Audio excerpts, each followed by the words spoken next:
Thanks for joining us for this month's edition of Okaloosa Eye on Crime. And this month, we're going to revisit the 2013 murder of Paris Matthews. And we're hoping maybe somebody out there might have some information that could maybe supply some new leads for investigators. Absolutely. We're also going to hear a talk by Sheriff Larry Ashley to regional school resource officers about the very priceless role that they're playing in school security. And we're going to meet some of the OCSO deputies who worked against the odds to try to rescue a woman from a trapped burning building. So let's get started. And first up, chances are pretty good somebody out there will have some vital information that can help Okaloosa County Sheriff's Office investigators solve a 6-year-old Fort Walton Beach murder. 32-year-old Paris Quentin Matthews was shot once around midnight on April 29th back in 2013 at the Renee Lynn Apartments on Woodham Street. Now, 2 men knocked on his door, and when he opened the door, they barged in. Matthews was shot once, went out the front door behind the gunman before collapsing, and then he was later pronounced dead at Fort Walton Beach Medical Center. Now, the 2 suspects involved had their faces partially covered, but one was described as a black male and the other as either a light-skinned black male or a white male. So anyone with information, of course, investigators never give up on these cases, so could have that one little piece of information that might break it wide open. And you know somebody out there definitely does. Next up, Emerald Coast Crime Stoppers and the Okaloosa County Sheriff's Office are trying to identify an individual suspected of a car burglary on Grand Oaks Way in Destin back in November. He's described as a black male about 16 to 25 years old, so young, and wearing a black Nike hoodie and gray pants with a black back pocket. Anyone with information, of course, contact Emerald Coast Crime Stoppers, and you can stay anonymous and never have to give your name. And next up, the Okaloosa County Sheriff's Office needs your help identifying some liquor thieves. This happened back on January 25th. The 4 suspects you see here in the photos stole over $600 worth of liquor from the Publix liquor store located there in Destin. Now, the male on the far left entered the store and requested some help from the clerk. Now, once the clerk was distracted, the other 3 made their way into the store, placed bottles of liquor under their clothing, and exited without payment. So anybody recognize any of those 4, give us a call, 863-TIPS, or of course you can go to emeraldcoastcrimestoppers.com or the P3 mobile tip app. And that's really a common scheme that people use. I think business owners are probably aware that, distraction while someone else comes in and starts shoplifting. In our next case, the Emerald Coast Crime Stoppers and the Sheriff's Office are trying to identify 5 individuals referenced thefts from Target. The individuals below are suspected of stealing a TV from the Destin Target back on February 2nd. They left in a black Ford SUV with an unknown Alabama tag. The same groups believed to have stolen an Xbox One controller and an OtterBox iPad case back on January 26th of this year. Authorities also believe they stole items from the Target in Mary Esther that very same day. And making their way around. And next up, the Walton County Sheriff's Office is trying to identify these individuals, reference 3 separate retail theft cases that occurred on Central Square out in Seaside. Back on January 10th, 2019, you can see those are actually some pretty good photos, especially of the one female there. So take a look at that. If you recognize them, of course, you can remain 100% anonymous by contacting Crime Stoppers. The Fort Walton Beach Police Department wants some help identifying women using stolen credit cards. On February 3rd, there were 2 smash and grab burglaries at Liza Jackson Park, and purses with numerous credit cards were stolen. They were used at Target in Mary Esther almost immediately following the burglaries. The suspect purchased 5 $100 gift cards totaling $530. The suspect's described as a black or Hispanic female, 20 to 30, with long dark hair, and she was wearing a beige headband. About 5'5" with a thin build, and also wearing a peach-colored zip-up hoodie with dark-colored pants and black shoes. The second victim's credit cards were used at Walmart in Navarre shortly after the burglaries. That suspect described as an older, whiter Hispanic female with black pants, black shoes, and a pink shirt. She was observed getting out of a gray, newer model Buick Enclave. Both suspects, we want to mention, have been involved in car burglaries and credit card thefts in Santa Rosa County as well. Now, on Valentine's Day, 5 Okaloosa County Sheriff's deputies worked to try to free a woman trapped in a burning house that just happened to have thick plywood screwed into all the windows, and the front door was engulfed in flames. We do have some body cam video and then some interviews with some of the deputies involved.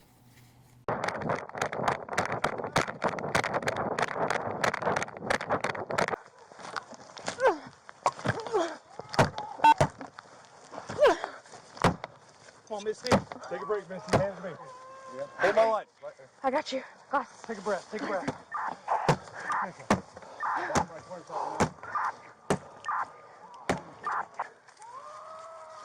We're coming.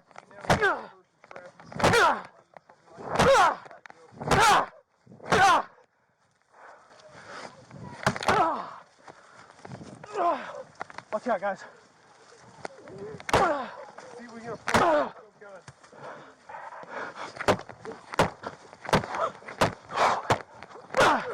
Keep it up. Keep it up. Hey, Josh.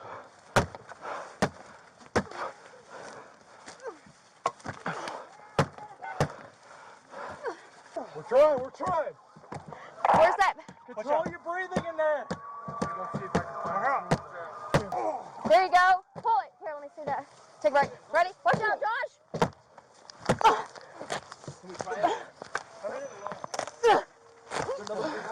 Go ahead.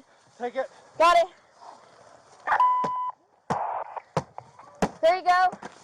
Tear it. There you go. We got it. Go to the window. Come to us. Come to us. Come to the light. Come on. Put your hand. Two hands. Hey, fire department. Right here. Hand in the light. Put your hands in the light. Right here. Come to the light. Here comes fire department.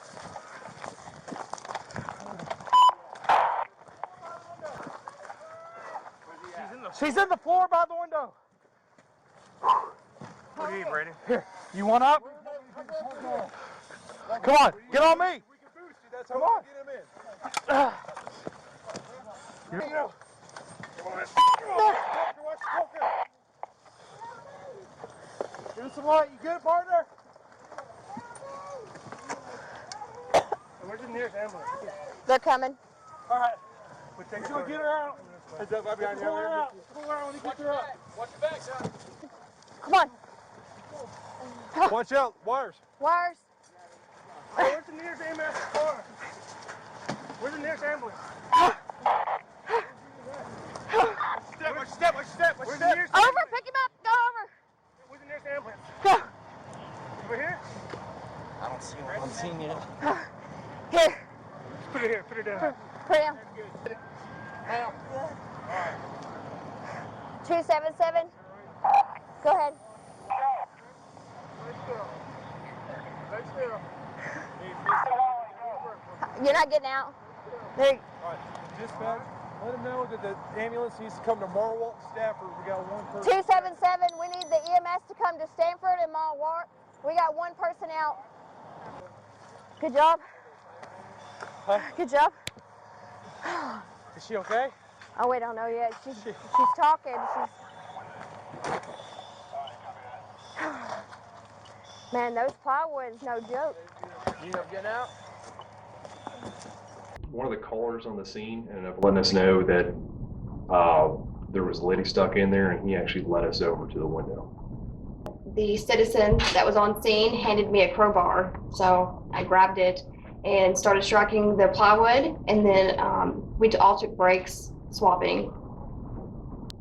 The wood was very strong. It was actually double layered with OSB, and plus there was a bracket on the center of the actual structure of the window, which kept it from just caving in. We had one thought in mind, and the mission was, there's a lady inside, get her out, no matter the cost, if we were going to see that happen. There's only so much we can do, and we reached that point where the window was open, smoke was coming out, and that's it. I mean, we didn't have the gear to get in there, and at that moment, FD showed up. These two deputies right here, they got down on their knees and let the firefighters stand on their backs while we pushed them through the window. She was barely conscious. You could tell she was in quite a bit of pain, barely communicative. I believe the paramedic, when we finally dropped her off, was able to talk with her a little bit, but nothing substantial. You know, this community out here, they depend on us, not only just to enforce the law, but to serve and protect. And through that, you know, we want to reassure them that that's what we're going to do, and we won't tire, we won't falter, and in that case, we will not fail. We do want to mention that Deputy Kansas Sadler was also on the scene, but he was unable to take part in the interviews. The State Fire Marshal's office is investigating the cause of the blaze. And at last word that we actually had received, the woman had been transferred to the burn unit at UAB Hospital up in Alabama. Exactly right. Moving now to our first list of people that we're trying to locate. David James Robert Fitzpatrick is first on the list, wanted for felony aggravated battery on a pregnant victim. Last known address for Fitzpatrick was on Lake Street in Crestview. And 31-year-old Lachey Monique Cooper is a new face to this month's show. She's wanted for violation of probation for burglary and battery, last known to live on Wayne Avenue in Fort Walton Beach. Richard Huey Dixon Jr., violation of probation for burglary, criminal mischief, and theft.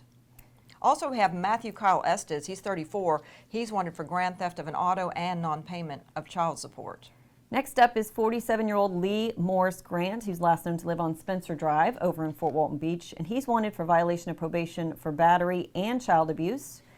And another new face to the show is 33-year-old Joseph Lee Fairchild. He's wanted for violation of probation for aggravated assault. Also trying to track down Phoenix Wendell Jordan. Jordan's wanted for robbery with a deadly weapon as well as burglary. Deputies are still searching for William Richard Fontenot. He's 41 years old. He's wanted for burglary and criminal mischief, last known to live on First Avenue up in Crestview. Moving over to Walton County, the sheriff's office there is looking for Ashley Lynn Peacock. She's wanted for burglary and grand theft. Deputies are still searching for Timothy LaCole Hankins. She's 32. She's wanted for insurance fraud, uttering a forged instrument, and grand theft, last known to live in Laurel Hill, but I do believe that they think she may be up in Alabama somewhere. Okay. Also have Clayton Copeland on the list, wanted for violating probation on providing false information to a pawnbroker and grand theft of a motor vehicle. Last known address for Copeland was in Destin. Joseph Aaron Johns was last known to live on Lloyd Street in Crestview. He's wanted for aggravated assault. Craig Mitchell Mayfield, wanted for VOP for grand theft of a motor vehicle, last known to live over on Troy Street in Fort Walton Beach. Walton County Sheriff's deputies are searching for Daryl LaShawn Williams. He's 27 years old, and he's wanted for lewd and lascivious behavior. And there's a warrant for Coretta LaDawn James for failure to appear for grand theft and fraud.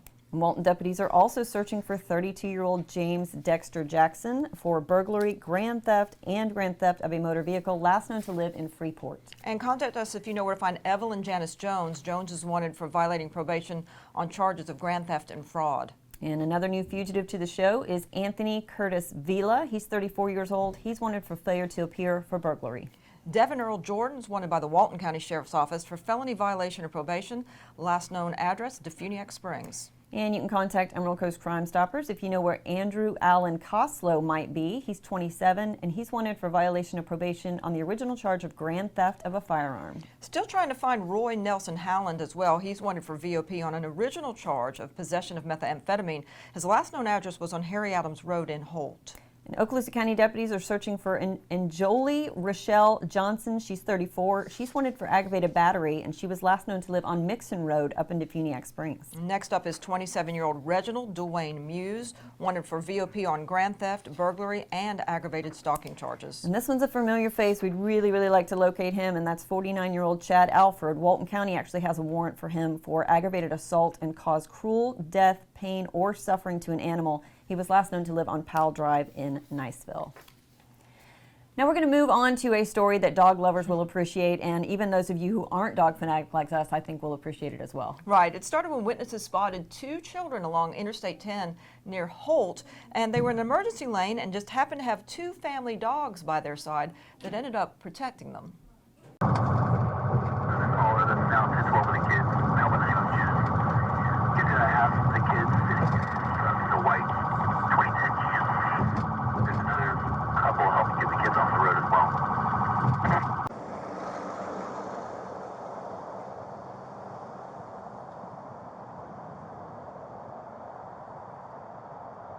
Coming this way, and about halfway down the hill, we spotted two kids on the side. So like in the middle of that grate right there, you would say? Middle of the, were they on the outside or the? They were on the inside. They were on the inside, Okay. and the dogs were between them and the rail. The dogs would not let them pass the rail. I got you. Well, likely the dogs were scared of the traffic, so that's good. And as soon as I got there, the dogs were no aggression at all out of the dog. I started petting the dog. We took our belts off to get a leash on the dog. Oh, yeah. And the dog stayed between the road and the children. Okay. Then we started talking to the children, and we realized one of them didn't have no shoes, and they were wet. So we stuck them in the car, turned the heater Picked on. them up and we carried them to the car here from over there. Okay. And at that time, I was calling you guys. What'd the kids say? Anything specific? Hi. Hi. How old are you? He's 4 today. How old are you? 5 years old.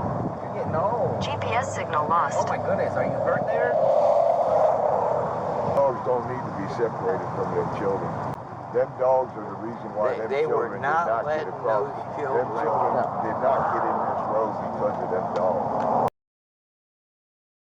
Deputies were able to determine that the kids had been playing in the yard and they walked off from the dad who called them, and he's not ambulatory. So he immediately sent other teens to look for them. Well, he went and got on a tractor to go find them. So he ended up not facing any charges in this incident. But we did think it was kind of cute that the little girl said that she went off because she had spotted a rainbow in the distance and she wanted to go and find it. So obviously a happy ending thanks to the Good Samaritans and the 2 dogs. Absolutely. And next up, we're going to go to our next list of wanted fugitives we're hoping you at home might be able to help us locate. And first on that list is Dennis Frederick Taylor Jr. He's 48 years old. He's wanted for failure to appear for fraud, providing false statement to obtain unemployment compensation, last known to live on Brook Street in Fort Walton Beach. Another former Fort Walton Beach resident, Michael Von Key Carson, he's wanted for aggravated battery. Walton County deputies are still searching for William Brian Harnish. He's wanted for violation of probation for possession of a controlled substance and possession of drug paraphernalia, last known to live in Freeport. Lucas Lorenzo Williams is wanted for armed robbery that took place in October of 2016 in Defuniak Springs, last known to live in Pensacola. And 33-year-old Timothy James Howard, last known to live on Bear Head Road up in Defuniak Springs, he's wanted for larceny, resisting an officer in recovery of stolen property, and failure to appear for fraud. And you can contact Emerald Coast Crime Stoppers if you know where to locate Felipe Carrera Gonzalez Sr., 59 years old, wanted for failure to appear on a battery charge. Next up is Shamus Mason Cotner Marshall. He's 23, and he's wanted for violation of probation for battery and fraud. He was last known to live over in Mary Esther. 21-year-old Leonta Antania Carey is wanted for violating probation on a charge of grand theft. And another new face to the show is 24-year-old Taylor Nicole Coughlin. She's wanted for grand theft of a motor vehicle, and she was last known to live on Owen Street in Niceville. And not a new face to the show is George Monroe Emmerich II. Been looking for him for a long time. He's wanted by the Okaloosa County Sheriff's Office for violating probation on charges of domestic violence, strangulation, and aggravated battery. And another one that we've had on the show for quite some time that we'd love to get into custody, and that's 35-year-old Alexis Wilmer Mondragon. He's wanted by Okaloosa County deputies for sexual battery, sex offense against a child, and lewd and lascivious molestation. He was last known to live on Spencer Drive in Fort Walton Beach. We have Teresa Jean Gore up next, wanted for child neglect and violating probation on driving with license suspended and revoked, and possession of a controlled substance, last known to live on Lloyd Street in Fort Walton Beach. 29-year-old Brittney Linnell Sanders, she has a Walton County warrant for a violation of probation for create, use, or possess counterfeit credit cards with intent to use counterfeit information. Daniel Lewis Davis is wanted for VOP for burglary, last known address in Crestview. And last on this list is Roderick James Rudderson Jr. He's 38 years old, and he's wanted for possession of synthetic narcotics within 1,000 feet of a school and failure to appear for driving while license suspended or revoked, last known to live on Mooney Road in Fort Walton Beach. Well, an Okaloosa County Sheriff's Office K-9 narcotics bust earned Deputy Jonathan Duenas and K-9 Axel the United States Police K-9 Association's top detector case of the second quarter for Region 1. Yes, and it's something that Deputy Duenas has earned before, I think back in Absolutely. maybe 2014 or 2016 with another K-9. But he and K-9 Axel were working as part of the OCSO Street Crimes Unit, assisting with a high-risk arrest warrant on May 25th of last year. The suspect, 33-year-old Sean Ruiz of Del Road, was taken into custody for drug and weapons offenses, and that's when K-9 Axel conducted a free air sniff on his car in front of the residence. He began giving those K-9 indicators that something was up, and the vehicle was towed, a search warrant secured, and they found 97 grams of meth, 4 grams of heroin, a gram of fentanyl, and more than 4 pounds of marijuana. And what a fantastic job. Now, the seizure earned the USPCA's top detector case of the quarter. Deputy Duenas was presented the award last month at K-9 recertification trials in Lakeland, Florida. Now, if you have a loved one who suffers from dementia, Alzheimer's, or any cognitive disorder, here's a program you may be interested in. Okaloosa County Sheriff's Office deputies were able to locate a missing man with Alzheimer's within approximately 4 minutes recently, thanks to the fact that he was a Project Lifesaver client. Now, deputies responded to a home on Bryan Circle in Mary Esther around 11 a.m. after getting a report of a missing 7-year-old man who had last been seen about 15 minutes earlier in his backyard. Now, once they learned that he had been signed up for Project Lifesaver, they were able to use that search equipment that's part of that program and locate him in an area about 1,000 yards from his home. Project Lifesaver technology uses a tracking device, and it picks up signals from a personalized radio transmitter that's put on a person's arm or leg, and it can help drastically reduce those search times for individuals with autism, dementia, any type of cognitive disorder, as Nicole said, who are at risk of wandering away from home and potentially being unable to provide information on their identity or their address. And that saved time, of course, can correlate to saved lines. If you're out there and you want information on this program, you can just go to projectlifesaver.org, or you can contact the Sheriff's Office and we can get you some more information on Project Lifesaver. And finally, we have our last list of wanted fugitives. Remember, you can find these and other wanted fugitives on our website at emeraldcoastcrimestoppers.com. You can also submit an anonymous web tip there as well. And wanted as of today's taping date, which is March 7th, 2019. So first up on our last list is Phyllis Elaine Tannehill. She's 33. She's wanted for violation of probation, for grand theft and grand theft of a motor vehicle, last known to live on Bradford Street in Fort Walton Beach. Still trying to track down Samuel Edward Thomas III. He's wanted for violating probation on charges of providing false information to a pawnbroker, false imprisonment, and grand theft. And Walton County deputies are still searching for 45-year-old James Anthony Williams for violation of probation, for possession of a controlled substance, possession of marijuana, and possession of drug paraphernalia. Tyler Lee Andrews remains on the list as well. She's wanted for VOP on charges of grand theft of a motor vehicle and possession of methamphetamine.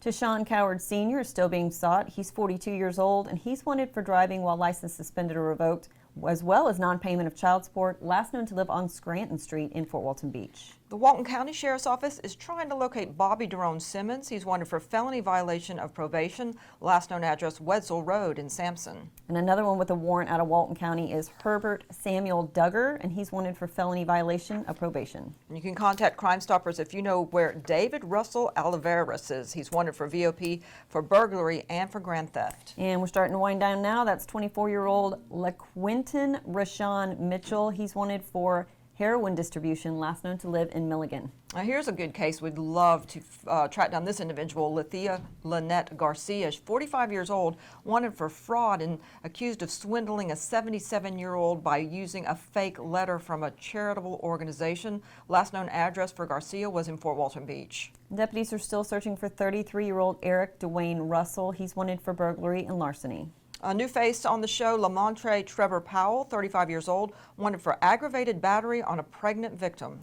And Tony Wayne Poland is also new. He's 49 years old. He's wanted for failure to appear for criminal mischief, burglary, and grand theft, last known to live in Freeport. And wrapping up this list is Erica Alicia Varner. Varner's wanted for violating probation on a charge of battery on a law enforcement officer.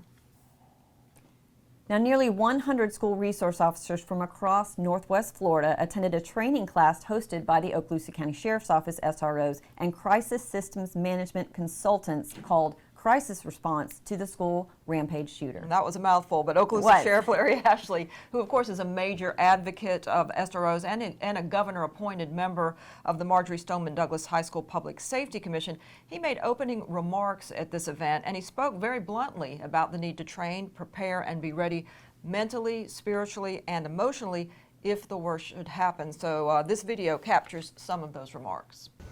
If the unthinkable happens, they're not going to look at the principal, they're not going to look at the teacher, they're not going to look at the students, they're not going to look at the family, they're going to look at you and say, not what you just did today, not how you answered the call, but what you did to prevent the call. What did you do before? Have you trained your principals? Have you trained your teachers? What have you done to address the impossible? The thing that we think will never happen. We got to get out of that mindset, out of that culture. And I'll give you an example. I spoke with principals a couple weeks ago. There was about 50, 60 principals, assistant principals in a meeting. And I asked them, God forbid somebody walks in this door right now and starts shooting the door, hitting people in your classroom, hitting people in your gym, hitting people in your library, and they're going down, they're bleeding, they're screaming, they're hollering, the fire alarm's going off, there's smoke everywhere. What do you do? Are you ready for that? Is the first thing you do notify everybody that there's a shooting? Do you go to the shooting? How do you direct people where you're at? Do you know which direction north is? Do you know what building you're in? Do you know the address you're at? Can you direct help to where you're at? So we've got to be much more cognizant of the fact of what we're doing and why we're doing it. That scenario, if you hadn't gone to every teacher in your school and every principal and said, all right, here's the scenario. Somebody just walked in a shooting. What do you do? Who do you call first? Do you call 911 first? Or do you put your school in lockdown first? Who has the authority to call a code red or a lockdown? Does everybody in your school have that authority? On preparation, do you think you have time to go get a rifle? You think you got time to go put on your bulletproof vest? Your ballistic shield? You think we can just go to our trunk when there's an active shooter going on and take whatever time we need to go deal with that? At Marjorie Stoneman Douglas High School, Cruz got an Uber ride to the school, walked up the road with a rifle case, went into the back gate of Building 12. The school safety officer saw him walking through the gate with a rifle bag. You know why he didn't confront him? Well, I thought he might have a handgun. Well, why didn't you call a lockdown? Why didn't you warn somebody? Does your school safety personnel know how to do that? Would they be comfortable in warning somebody that we have somebody walking on campus with a rifle? So there was system failure, one after another. But there also was apathy, rank apathy, where we just refuse to deal, refuse to look at, refuse to believe that this can happen here. There's nothing that can just destroy the well-being of a community more so than killing its children. And so if you don't think your job's important, I don't know what to tell you. You have one of the most important jobs there is, and that's the safety and well-being of our children. You're on the front lines. You see it every day, and everything that happens out there, rape, robberies, stalking, child abuse, drugs, theft, everything that happens out in society gets drug into schools because it's just a microcosm of society. It gets drug into where you're at. And in your school, you're the police chief. You're the head honcho that's in charge. And of course, with spring comes the annual Emerald Coast Crime Stoppers Crawfish Boil. This year's event's scheduled for April 27th. It's going to start at 11 a.m. at Uptown Station. Last year, we had 1,800 pounds of crawfish and shrimp sold out in just about 2 hours. So I would suggest you get there early. That's because they pile it up about this high on each Exactly. portion. But of course, there's no taxpayer dollars used in Emerald Coast Crime Stoppers. So we do rely heavily on fundraising and of course, donations from the public. So come on out, have a good time. It's $15 for about a 2.5 pound box of crawfish. Dickie Dew and the Zydeco crew are going to be out there entertaining the crowd. We're going to have an Okaloosa County Sheriff's Office K-9 there. And of course, a whole lot of fun from the whole family. But it's such a great event. And of course, you're supporting Emerald Coast Crime Stoppers, helping us take these bad guys off the street and solve crimes for local law enforcement agencies. Drawing a crowd to this event has never, ever been an issue. We're expecting more of the same this year. So you might want to get there early, make sure you get in line to get your crawfish. Absolutely. So of course, we want to thank our sponsors, but we really want to thank the public for the support that they give Emerald Coast Crime Stoppers each and every day. And that's going to do it for this edition of Okaloosa Eye on Crime. Thanks for watching.